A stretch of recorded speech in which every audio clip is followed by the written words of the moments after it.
क्या आपको लगता है कि आपकी ज़िंदगी बस एक संयोग है? नहीं, यह सब कुछ एक बेहद गहराई से रची गई योजना का हिस्सा था। आपका जन्म, आपका परिवार, आपकी सफलताएं, ये सब यूं ही नहीं हुआ। आपने ही चुना था ये सब कुछ इस धरती पर आने से बहुत पहले। हाँ, आपने बिल्कुल सही सुना। आपने ही तय की थी अपनी हर खुशी, हर दुख और हर रिश्ता। लेकिन कैसे और क्यों? एक ऐसी अदृश्य दुनिया है जहाँ समय थम जाता है, जहाँ आत्मा खुद बैठकर अपने अगले जन्म की पटकथा लिखती है। यहीं लिए जाते हैं वो फैसले जो हमारे जीवन की दिशा तय करते हैं। आज हम उसी रहस्य से पर्दा हटाएंगे जिसे सदियों से वेदों, उपनिषदों, बुद्ध, सूफी संतों और गूढ़ ज्ञान की परंपराओं ने चुपचाप संजो कर रखा है। अगर आप तैयार हैं तो इस यात्रा में हमारे साथ अंत तक बने रहिए, क्योंकि आज आप खुद को उस रूप में देखेंगे जैसे शायद पहले कभी नहीं देखा होगा। इस वीडियो में हम जानेंगे क्यों आपकी आत्मा ने यह जीवन चुना, कैसे जन्म से पहले आपकी किस्मत लिखी गई, क्या है आत्मा का असली उद्देश्य, और कैसे इस खोए हुए ज्ञान को समझकर आप अपने जीवन की दिशा ही बदल सकते हैं। ये सिर्फ कोई कहानी नहीं है, ये तो आपके अस्तित्व का सबसे गहरा और अनकहा रहस्य है। एक ऐसा सच जिसे जानना आपकी आत्मा का अधिकार है। भाग 2, प्राचीन सत्य। आत्मा द्वारा जन्म से पहले किए गए चुनावों का रहस्य कोई नया विचार नहीं है। यह ज्ञान हजारों साल पुराना है। ऋग्वेद, उपनिषद, बौद्ध ग्रंथ, गरुड़ पुराण और तंत्र शास्त्र सभी में इसका विस्तार से उल्लेख मिलता है। और सिर्फ भारत ही नहीं, हेर्मेटिक दर्शन, सूफी संतों की गूढ़ परंपरा, यहाँ तक कि प्राचीन ईसाई रहस्यवाद तक, हर संस्कृति ने इस गुप्त सत्य को अपने अपने रूप में संजो कर रखा है। तिब्बती बौद्ध परंपरा में सिद्धबद्ध की अवधारणा है, जहाँ आत्मा अगले जीवन का चयन करती है। यौगिक साधना में भी यही सिखाया गया है कि आत्मा का भविष्य उसके कर्म और चेतना की अवस्था से निर्धारित होता है। हर परंपरा एक ही गवाही देती है, हम इस जीवन में यूं ही नहीं आए हैं, हमने इसे चुना है पूरी समझ और चेतना के साथ। भाग 3, जीवन, एक जागरूक चयन। आपका जीवन कोई इत्तेफाक नहीं है, ये एक चेतन विकल्प है, एक यात्रा जिसे आपकी आत्मा ने स्वयं चुना था। हर चुनौती, हर जीत, हर रिश्ता, चाहे आपने उसे पाया हो या खोया हो, हर अनुभव, यहाँ तक कि आपका परिवार भी, ये सब कुछ आत्मा की सोची समझी योजना का हिस्सा था। जन्म से पहले एक ऐसे आयाम में जहाँ न समय था न स्थान, वहीं पर आपने खुद अपने जीवन की कहानी लिखी थी। आपका जीवन कोई दुर्घटना नहीं, ये एक पवित्र योजना का हिस्सा है। एक ऐसी योजना जिसे आपने चुना था सीखने के लिए, बढ़ने के लिए और अपने सच्चे स्वरूप को पहचानने के लिए। जब आप इस सच को अपनाते हैं तो हर पीड़ा, हर प्रसन्नता एक नई समझ, एक गहरे सम्मान से देखी जाती है। भाग 4, जन्म से पहले की दुनिया। क्या आपने कभी खुद से पूछा है कि इस जीवन में आने से पहले आप कहाँ थे? आपका अस्तित्व इस पृथ्वी पर आने से बहुत पहले भी था। आप एक ऐसी दुनिया में थे जो समय और स्थान के बंधनों से पूरी तरह मुक्त है। एक सूक्ष्म अदृश्य क्षेत्र जिसे कोई एस्ट्रल प्लेन कहता है, कोई कारण लोक, कोई प्री बर्थ स्टेट, और तिब्बती बौद्ध परंपरा में जिसे बीच की स्थिति कहा गया है। ये वह अवस्था थी जहाँ शरीर नहीं था, सीमाएं नहीं थीं, सिर्फ शुद्ध ऊर्जा थी, शुद्ध चेतना थी।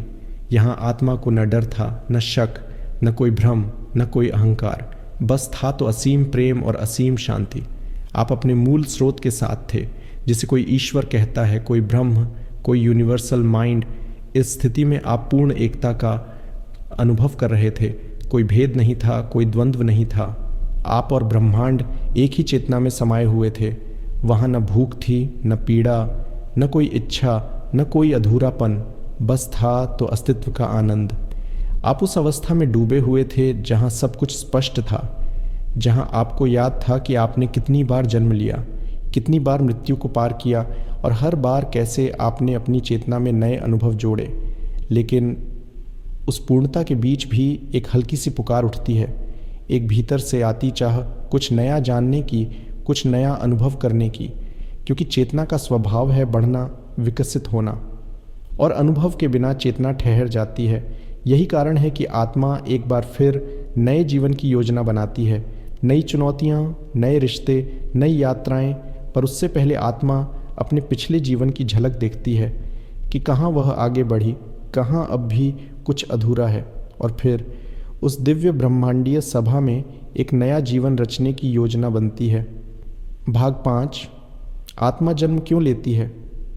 जब आत्मा उस असीम शांति और प्रेम के राज्य में होती है जहाँ कोई दुख नहीं, कोई इच्छा नहीं, तब भी भीतर से एक गूढ़ पुकार उठती है।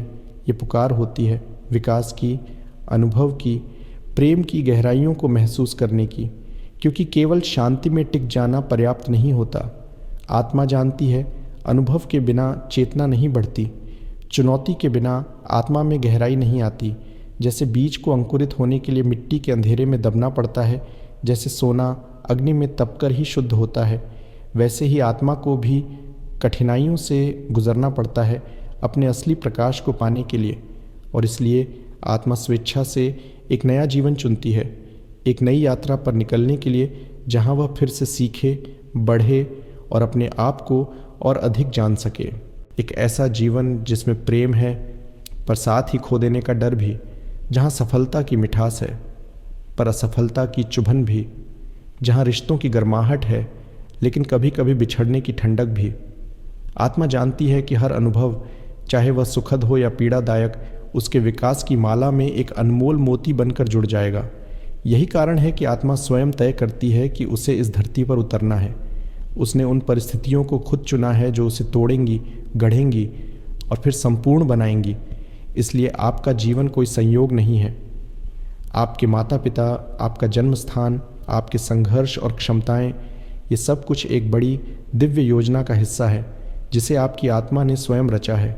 आपने अपने हर पल को, हर खुशी, हर गम, हर हार, हर जीत को जानबूझकर चुना है। जब यह समझ भीतर बैठ जाती है तो जीवन के सबसे कठिन अनुभव भी एक अर्थ, एक उद्देश्य और एक सम्मान के साथ देखे जाने लगते हैं। क्योंकि आप सिर्फ यह शरीर नहीं हैं, आप एक यात्री हैं, एक अनंत यात्रा पर निकले हुए पथिक। और इस यात्रा की राह आपने खुद चुनी है, अपने प्रेम, अपने विकास और अपने प्रकाश के लिए। भाग्य और जन्म से पहले की योजना अब ज़रा सोचिए। जब आत्मा तय करती है कि उसे जन्म लेना है तो क्या यह बस एक पल में हो जाता है? नहीं, यह निर्णय बेहद सूक्ष्म और गहन योजना का हिस्सा होता है। आत्मा एक विशेष आयाम में जाती है जहाँ न तो समय होता है न शरीर। इस रहस्यमयी क्षेत्र को कुछ परंपराएं बीच का लोक, अंतर्जीवन क्षेत्र या लाइट रिव्यू डोमेन कहती हैं। यहाँ आत्मा अपने पिछले जीवनों को एक प्रकाश में देखती है।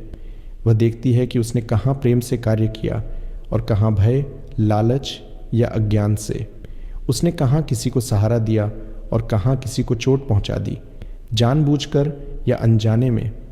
यह समीक्षा कोई दंड नहीं है, यह तो आत्मा के सामने रखे गए एक दर्पण जैसा है जो उसे उसकी पूरी सच्चाई दिखाता है।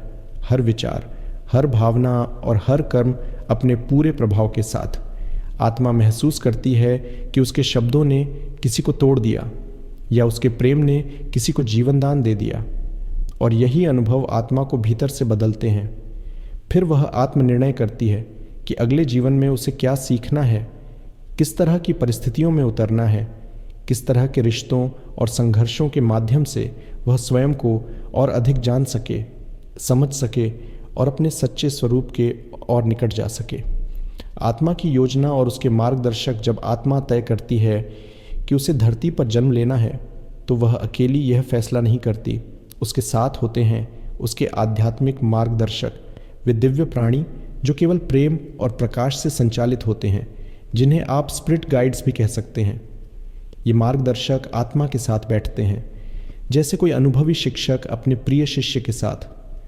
वे उसे संभावनाओं से भरे जीवन दिखाते हैं, मानो एक विशाल स्क्रीन पर हर जीवन की झलक चल रही हो। हर दृश्य में अलग अलग रिश्ते, अलग अलग परिस्थितियाँ, कहीं कोई संघर्ष, कहीं कोई अवसर, कहीं प्रेम, कहीं बिछड़ाव। आत्मा हर जीवन को भीतर से महसूस करती है। वो देखती है कि किस जीवन से वह सबसे अधिक सीख सकेगी, कहाँ उसके गुण और गहराई से खिलेंगे और कहाँ अधूरे पाठ पूरे होंगे। और तब वह स्वयं चुनती है कि किस माँ बाप के घर जन्म लेना है, कैसी संस्कृति, कौन सा देश, कौन सी आर्थिक स्थिति, यहाँ तक कि किस बीमारी, किस दर्द, किस प्रेम और किस विशेष प्रतिभा से गुजरना है। हाँ, आपने अपनी ताकतें भी चुनी थीं और अपनी कमजोरियां भी। आपने तय किया था किस दर्द से आपको आत्मा की गहराई का अनुभव लेना है और किस परिस्थिति से स्वयं को प्रकाशित करना है। लेकिन ध्यान रहे, यह कोई कठोर लकीर नहीं थी, यह तो एक ब्लूप्रिंट था जिसमें आपके लिए अनगिनत विकल्प रखे गए थे। आपके पास हमेशा मुक्त इच्छा, फ्री विल थी। आप हर मोड़ पर चुन सकते थे कि किस दिशा में जाना है। आत्मा ने वह जीवन नहीं चुना जिसमें सब आसान हो, उसने वह जीवन चुना जिसमें हर मोड़ पर छिपा हो विकास का एक अनमोल तोहफा। तो अगली बार जब आप सोचें कि जीवन अनुचित है या कोई दुख बेवजह है, तो बस एक क्षण रुक कर याद करिए, यह सब आपकी आत्मा की ही योजना थी, आपके विकास के लिए, आपके प्रेम के विस्तार के लिए। भाग 7, कर्म का गूढ़ रहस्य। अब बात करते हैं उस नियम की जो आत्मा की हर यात्रा को आकार देता है, कर्म का नियम। कर्म का अर्थ केवल किया गया कार्य नहीं होता, बल्कि हर सोच, हर भावना, हर प्रतिक्रिया सब एक ऊर्जा बनाती है। और यह ऊर्जा कभी खोती नहीं, कभी मिटती नहीं। ये ऊर्जा एक घेरा बनाकर वापस लौटती है, कभी इसी जीवन में, कभी आने वाले जीवनों में। जैसे कोई बीज बोया जाए तो उसकी फसल देर सवेर लहराती ही है। अगर आपने प्रेम का बीज बोया तो वह प्रेम किसी न किसी रूप में लौट कर आएगा। अगर आपने कटुता बोई तो उसकी पीड़ा भी अनुभव करनी पड़ेगी। लेकिन ये कोई सज्जा नहीं है, कर्म न्यायालय नहीं है, ये एक शिक्षक है। कर्म आत्मा को उसकी हर क्रिया का प्रभाव अनुभव कराता है, ताकि वह जाने कि किस मार्ग पर चलकर वह और अधिक प्रेममय और अधिक सजग बन सकती है। आपका वर्तमान जीवन आपके पुराने कर्मों की छाया भी हो सकता है। कुछ घटनाएं जो आज आपके लिए एक रहस्य हैं, हो सकता है वे किसी पूर्व जीवन की प्रतिध्वनि हो। कभी आपने किसी की सहायता की थी तो आज कोई अजनबी आपका सहारा बन जाता है। कभी आपने किसी का दिल तोड़ा था तो आज वैसी ही पीड़ा आपके रास्ते आ खड़ी होती है। ये सब एक दर्पण है जो आत्मा को उसके बीते हुए कर्मों की झलक दिखाता है और बताता है कि अब उसे कैसा बनना है और क्या पीछे छोड़ देना है। कर्म की सीढ़ियाँ और आत्मा की अडिग यात्रा आज जब आप अपने भीतर टूटने का एहसास करते हैं तो यह मत सोचिए कि आप हार गए, बल्कि समझिए आप एक योद्धा हैं। एक ऐसा योद्धा जो हर आंसू के बीच भी ज्ञान का मोती ढूंढ रहा है। कर्म का खेल 2 स्तरों पर चलता है। पहला है संचित कर्म, जो आपकी आत्मा के अब तक के जीवनों की पूंजी है। हर सोच, हर निर्णय, हर प्रतिक्रिया एक बीज की तरह संचित होती गई है। दूसरा है प्रारब्ध कर्म, यानी वे अनुभव, वे परिस्थितियाँ जो इस जीवन में आपको मिली हैं। आप आज जो भी दर्द, संघर्ष या सुख महसूस कर रहे हैं वो प्रारब्ध कर्म का फल है। लेकिन बात यहीं ख़त्म नहीं होती, क्योंकि आज जो आप सोचते हैं, जो आप महसूस करते हैं, जो आप चुनते हैं, वो आपका भविष्य गढ़ रहा है। मतलब आपका कल आपके आज में छिपा है। इसलिए हर छोटा निर्णय, हर छोटी करुणा, हर छोटी क्षमा आपके जीवन की दिशा बदल सकती है। तो जब अगली बार कोई कठिनाई आए, अपने आप से बस एक सवाल पूछिए, मैं इस अनुभव से क्या सीख सकता हूँ? क्योंकि सच्चा ज्ञान हर पीड़ा को एक वरदान में बदलने की क्षमता रखता है। ध्यान रखिए, कर्म कोई जंजीर नहीं है जो आपको बांधती है। ये तो एक सीढ़ी है जिस पर चढ़कर आत्मा खुद को ऊंचाइयों तक पहुंचाती है। भाग 8, आत्मिक अनुबंध और आत्मा समूह की अदृश्य डोर। अब एक और रहस्य की बात करें। क्या आपने कभी सोचा है कि आपके जीवन में जो लोग आए, चाहे वो आपकी माँ हो या आपका कोई शत्रु, क्या यह सब सिर्फ संयोग था? नहीं, ये सब एक पूर्व निर्धारित योजना का हिस्सा होता है। जन्म लेने से पहले हम आत्माएं कुछ विशेष आत्माओं के साथ आत्मिक अनुबंध करती हैं। ये अनुबंध सीखने, बढ़ने और आत्मिक रूप से विकसित होने के लिए बनाए जाते हैं।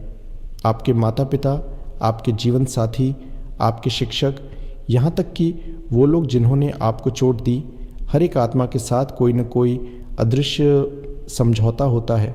कुछ आत्माएं आपको सहारा देने आती हैं तो कुछ आत्माएं कठिन भूमिका निभाकर आपके भीतर छिपी शक्ति को जागृत करने आती है। कभी कोई आत्मा प्रेम सिखाने आती है तो कभी कोई कठोर सबक देकर क्षमा सिखाने आती है।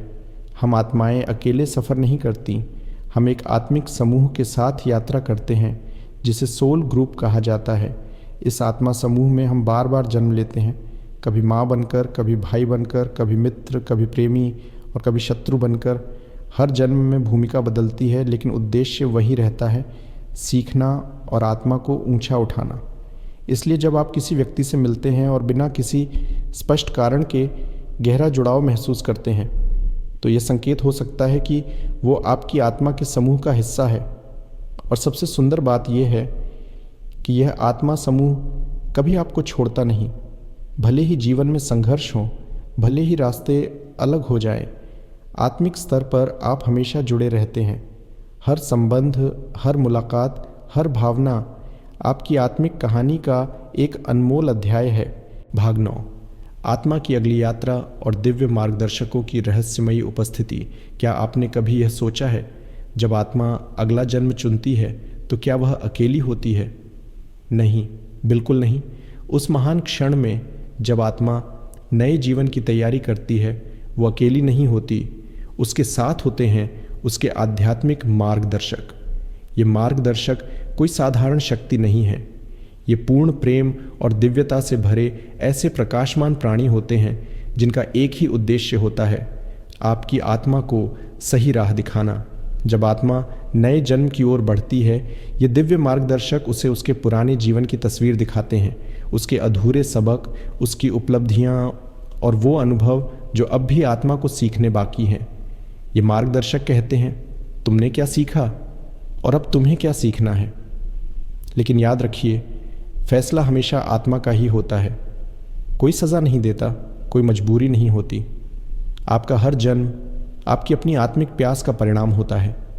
ये मार्गदर्शक शिक्षक की तरह होते हैं जो रास्ता दिखाते हैं, लेकिन उस राह पर चलना आपका अपना चुनाव होता है। जब आत्मा धरती पर जन्म लेती है तो ये मार्गदर्शक अदृश्य हो जाते हैं, लेकिन दूर नहीं जाते। वे आपके बहुत करीब रहते हैं, आपके सपनों में, आपके भीतर अचानक जागी किसी चेतना में या किसी संकेत में। वे आपको राह दिखाते रहते हैं। कभी कोई बात भीतर से गूंजे, कभी कोई इशारा साफ लगे तो रुकिए, सुनिए, क्योंकि हो सकता है वो आपके दिव्य साथी की फुसफुसाहट हो। और जब जिंदगी कठिन लगे, जब मंजिल धुंधली हो जाए, तो याद रखिए, आप कभी अकेले नहीं होते। आप इस धरती पर अकेले नहीं आए हैं। आपके साथ आई है एक दिव्य टीम, एक पवित्र शक्ति जो हर पल आपके पीछे खड़ी है, आपका संबल है, आपका दीपक है। बस ज़रूरत है अपने भीतर की आवाज़ को पहचानने की, क्योंकि आत्मा की सबसे सच्ची राह दिल की सबसे शांत गहराइयों में छिपी होती है। भाग 10, स्वतंत्र इच्छा, तुम्हारी सबसे बड़ी शक्ति। अब चलिए जानते हैं एक और अद्भुत रहस्य, एक ऐसा सच जो आपके पूरे जीवन का रुख बदल सकता है। हो सकता है आपकी आत्मा ने जन्म से पहले कुछ योजनाएं बनाई हों, कुछ अनुभव चुने हों, लेकिन उस योजना को जीने का तरीका हमेशा आपके हाथ में होता है। यही है आपकी सबसे अनमोल शक्ति, स्वतंत्र इच्छा। आपके जीवन का ब्लूप्रिंट तैयार है, लेकिन उस पर चलना, किस राह से गुजरना, किस भावना से गुजरना, ये चुनाव आपका होता है। हर मोड़ पर, हर परिस्थिति में आपके पास एक विकल्प होता है। डर कर भाग जाना या डटकर सामना करना, क्रोध में जलना या क्षमा की शांति अपनाना, नफरत से घिर जाना या प्रेम को चुनना। यही चुनाव तय करता है कि आपकी आत्मा सीख पा रही है या दोहरा रही है। कभी आप कोई सीख जल्दी समझ लेते हैं तो जीवन सहज हो जाता है, और कभी आप टालते हैं, अनदेखा करते हैं, तो वही अनुभव और गहरा और कठिन बनकर फिर सामने आता है। यही कारण है कि कोई भी ज्योतिष, कोई भविष्यवाणी आपका संपूर्ण भविष्य नहीं बता सकती, क्योंकि हर पल, हर निर्णय के साथ आप एक नया भविष्य गढ़ रहे होते हैं। आपका भविष्य कोई पत्थर पर खुद ही इबारत नहीं है। ये एक बहता हुआ प्रवाह है जिसे आप अपने विचारों, अपने कर्मों, अपने भावों से रोज नया आकार दे रहे हैं। जब आप प्रेम चुनते हैं, जब आप क्षमा चुनते हैं, जब आप साहस चुनते हैं, तो आप अपने जीवन को ऊंचाइयों की ओर ले जाते हैं। तो अगली बार जब जीवन आपको किसी चौराहे पर लाकर खड़ा करे, रुकिए, सोचिए। चुनाव आपका है और आप ही हैं अपने भाग्य के निर्माता। आपका अतीत एक कहानी हो सकता है, लेकिन आपका भविष्य आपके अगले फैसले में छुपा है, और यही है आपकी आत्मा की सबसे बड़ी शक्ति, स्वतंत्र इच्छा। भाग 11, भूलने का पर्दा, आत्मा की याद दिलाने वाली डोर। अगर आत्मा ने अपनी सारी योजनाएं जन्म से पहले ही बना ली है, तो फिर हम उन्हें क्यों भूल जाते हैं? जन्म के वक्त हमारे ऊपर डाला जाता है एक पर्दा, भूलने का पर्दा। ये पर्दा हमारा पुराना इतिहास, हमारी पूर्व की जिंदगियाँ, दिव्य योजनाएं और हमारा असली स्वरूप हमें भूलने पर मजबूर कर देता है। पर यह भूलना कोई सज़ा नहीं, बल्कि एक बड़ी देन है। सोचिए, अगर हमें सब कुछ याद रहता, हर दर्द, हर चुनौती, हर तकलीफ़, क्या हम उन्हें दिल से महसूस कर पाते? क्या हम सच में सीख पाते? ये पर्दा हमें अवसर देता है हर अनुभव को नए सिरे से जीने का, हर खुशी, हर दर्द, हर प्रेम को पूरी ताजगी से महसूस करने का। ये जीवन की खूबसूरती है, खोना, भटकना, गिरना और फिर उठना। इस पर्दे के बावजूद भी हमारे अंदर चलती रहती है एक सूक्ष्म आवाज़, एक संकेत। कभी सपनों में, कभी अचानक आई भावना में, कभी किसी अजनबी की बात में। यही है हमारी आत्मा की याद दिलाने वाली वह चिंगारी जो हमें बताती है तुम कौन हो, क्यों आए हो और क्या बनना है। यही है सच्ची जागृति का पहला कदम। यही है मुक्ति की ओर पहला रास्ता। भाग 12, भौतिक दुनिया, आत्मा की सीख की पाठशाला। अब सवाल उठता है, आत्मा को सीखने के लिए सबसे सही जगह कहाँ है? उत्तर है भौतिक संसार। यह संसार सिर्फ एक जगह नहीं, यह एक विशाल और गहन पाठशाला है। यहाँ आपको मिलते हैं हर रंग के अनुभव, खुशी, दुख, प्रेम, विरह, सफलता और असफलता। अगर आत्मा हमेशा आनंद में रहती तो वह धैर्य कैसे सीखती, क्षमा कैसे जानती और अपने भीतर की दिव्यता को कैसे पहचानती? इसीलिए इस संसार में सीमाएं हैं, समय, दूरी, मृत्यु और भावनाओं का उतार चढ़ाव। ये सीमाएं हमारी परीक्षा हैं जो हमें मजबूर करती हैं अपने भीतर के प्रकाश की खोज में। शरीर की नश्वरता, समय की पकड़ और रिश्तों की नाजुकता हमें यही सिखाती है कुछ भी स्थायी नहीं है, और इसी अस्थिरता में हम पाते हैं सच्चा प्रेम, असली करुणा और गहरा आत्मज्ञान। जीवन कभी परफेक्ट नहीं होता, क्योंकि इसे परफेक्ट बनाने के लिए नहीं, बल्कि आपको गढ़ने के लिए बनाया गया है। हर कठिनाई एक दरवाज़ा है, हर आंसू एक शिक्षा है और हर बिछड़ा हुआ पल एक नया मोड़। जब आप इस नज़रिए से जीवन को देखें तो हर पल, हर अनुभव एक अनमोल वरदान बन जाता है। भौतिक संसार आत्मा के विकास का सबसे सुंदर, सबसे चुनौतीपूर्ण और सबसे ज़रूरी मंच है।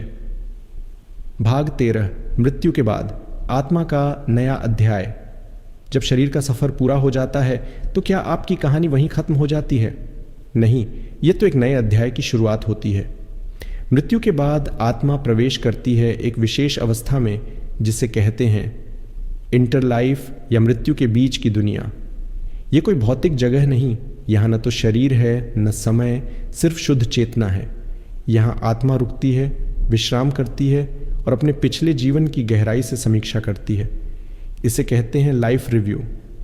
इस समीक्षा में आत्मा अपने पूरे जीवन को देखती है, न केवल यादों की तरह बल्कि हर एक पल को महसूस करती है।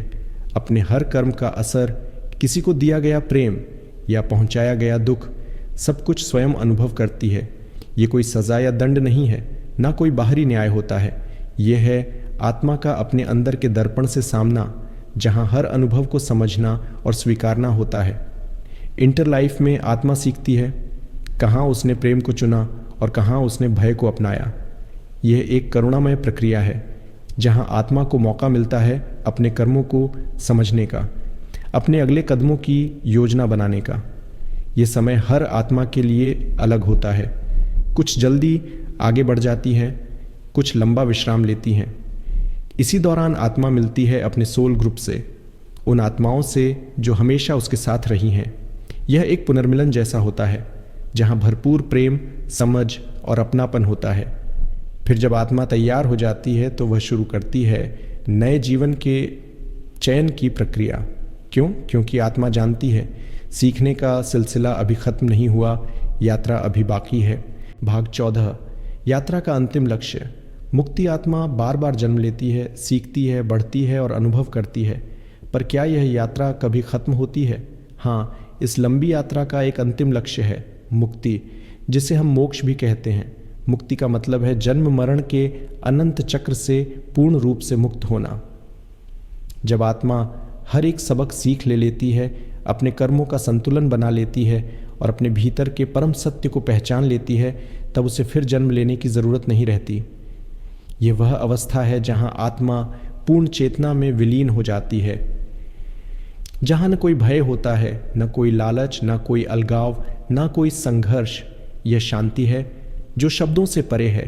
मुक्ति को हर धर्म परंपरा में अलग अलग नामों से जाना जाता है। हिंदू धर्म में मोक्ष, बौद्ध धर्म में निर्वाण और अन्य मार्गों में आत्म साक्षात्कार, जागृति या मुक्ति। मुक्ति भागने का नाम नहीं, ये जीवन को पूरी स्वीकृति देना है। हर बंधन से ऊपर उठने की कला है। मुक्त आत्मा जानती है वह स्वयं ब्रह्म है, वह प्रेम है, वह प्रकाश है। मुक्त आत्मा चाहे तो उच्च लोकों में विश्राम कर सकती है या फिर सेवा के लिए वापस आ सकती है। ऐसे प्रबुद्ध आत्माओं को हम गुरु, अवतार, बोधिसत्व या संत कहते हैं। वे अपना व्यक्तिगत सुख त्याग कर वापस आते हैं, मनुष्यों को जगाने, प्रेम फैलाने, ज्ञान बांटने। उनका संदेश है, तुम वही हो जिसे तुम खोज रहे हो। प्रेम ही सत्य है। जागो और याद करो कि तुम कौन हो। यही है आत्मा की सबसे महान यात्रा, अपने दिव्य स्वरूप को पहचानना और उस पहचान में पूरी तरह जीना। अगर यह यात्रा आपके दिल को छू गई है, अगर आप महसूस करते हैं कि आप केवल एक शरीर नहीं बल्कि एक अनंत आत्मा हैं, तो नीचे कमेंट में बस एक शब्द लिखिए, जागृति। क्यों? क्योंकि जब आप यह शब्द लिखते हैं तो आप अपने भीतर की शक्ति को पहचानते हैं और एक नई शुरुआत करते हैं। ये चैनल केवल YouTube चैनल नहीं है, ये एक आंदोलन है, एक परिवार है उन आत्माओं का जो जाग रहे हैं, जो सच को जानना चाहते हैं। अगर आप इस परिवार का हिस्सा बनना चाहते हैं तो अपने channel motivational speech bye Krishna को सब्सक्राइब करें और इस ज्ञान को अपने दोस्तों और अपनों के साथ शेयर करें। हर शेयर, हर सब्सक्रिप्शन हमारी सामूहिक चेतना को और भी मजबूत करेगा। यहीं से शुरू होगी एक नई सुबह, एक नई दुनिया की ओर हमारा कदम।